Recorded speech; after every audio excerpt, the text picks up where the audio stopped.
Hello everyone, कैसे आप लोग। उम्मीद करता हूँ कि आप लोग ठीक होंगे। आज हम लोग relative pronoun part 1, okay, for SSC CGL के लिए। हालांकि बोर्ड एग्जामिनेशन क्लास 12th वालों के लिए भी बेस्ट है। ओके, नियम देखो रिलेटिव प्रोनाउन, इसमें मेरा पार्ट 1, पार्ट 2, पार्ट 3 जितना है रूल नियम सब आएंगे। तो अब क्या बोल रहे हैं यहाँ पे, परिभाषा देखो। वे प्रोनाउन जो दो सेंटेंसेस यानी दो वाक्यों को जोड़ने का कार्य करता है उसे रिलेटिव प्रोनाउन कहते हैं। ओके गाइस, रिलेटिव प्रोनाउन 5 होते हैं, हु, हुम, विच, व्हाट, दैट। याद करके रखना, ये होते हैं। तो आपको याद होना चाहिए कुछ इसी पांचों में सब्जेक्ट का भी काम करेगा, ऑब्जेक्ट का भी काम करेगा। अभी ये बस मैं नाम लिख के दे दिया। ओके, अब नियम यहाँ से नियम चालू हो जाएगा। अब पार्ट 1, पार्ट 2, पार्ट 3 से मैं बनाते जाऊंगा। तो रूल नंबर 1 क्या बोल रहा है, relative pronoun who, which, that का प्रयोग सबऑर्डिनेट क्लॉज के सब्जेक्ट के रूप में किया जाता है। यानी ये सब्जेक्ट के रूप में आएगा, हु, विच, दैट। हुम मत कर देना, हुम सब्जेक्ट के रूप में नहीं आता, ऑब्जेक्ट के रूप में आता है। मैं यहाँ पे लिखा हूँ कि सबऑर्डिनेट क्लॉज जो रहेगा, जो सबऑर्डिनेट क्लॉज रहेगा उसको, इसमें जो हु ये सब तीनों लगेगा वही सबऑर्डिनेट क्लॉज। तो ये सबऑर्डिनेट क्लॉज के सब्जेक्ट के रूप में किया जाता है। ओके, सेंटेंस देखो, the boy who came here is a dancer.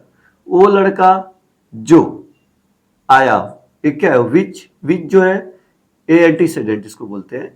ए वो किसके लिए आया, लड़के के लिए आया। ये लड़का क्या कर रहा है, आ रहा है, जो आया। तो अब ये सब्जेक्ट है तो इसलिए इसको मैं बोल दिया हूँ सब्जेक्ट का काम कर रहा है, ये ध्यान देना। Came here is a dancer. अब सबऑर्डिनेट क्लॉज कहां से रहेगा, हु से लेकर के हियर तक।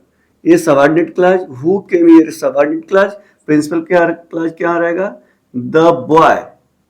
The boy is a dancer, ये प्रिंसिपल क्लॉज हो जाएगा।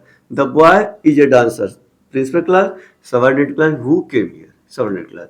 तो आप लोग ध्यान देना है कि ए सब्जेक्ट रूप में, हु किसके रूप में, सब्जेक्ट रूप में, सबऑर्डिनेट क्लॉज के सब्जेक्ट रूप में आता है, सबऑर्डिनेट क्लॉज के सब्जेक्ट। ओके गाइस, ये देखना है।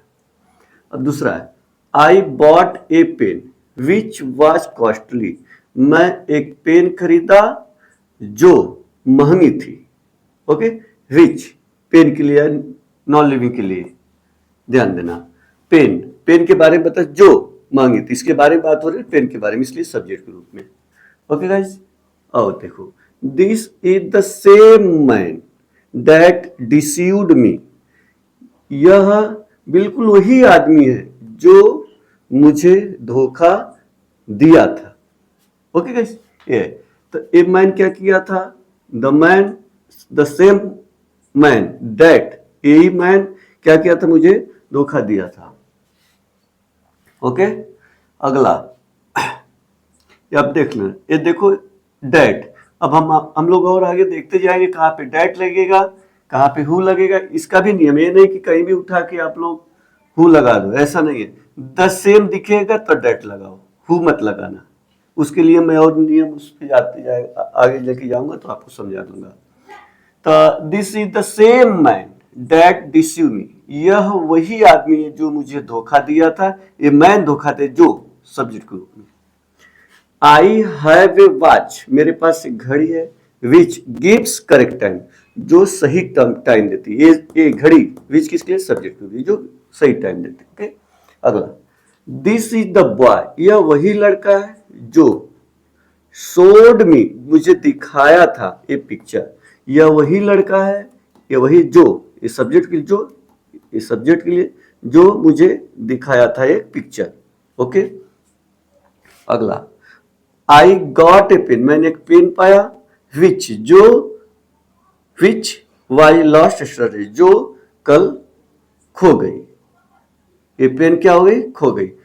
पेन के बारे में बता, जो ये क्या हुआ, खो गए। Which was lost, subordinate clause यहां से लेके और ये प्रिंसिपल क्लॉज। और इसमें देखो कैसे पता चलेगा सब्जेक्ट, जहां जहां सब्जेक्ट लिखा हो, देखो वर्ब आया, उसके बाद वर्ब ही आएगा, वो मेन वर्ब हो या हेल्पिंग वर्ब हो। ओके, लेकिन सब्जेक्ट नहीं आएगा इसके बाद। हु के बाद, डेट के बाद देखो वर्ब, विच के बाद देखो वर्ब, विच के बाद वर्ब,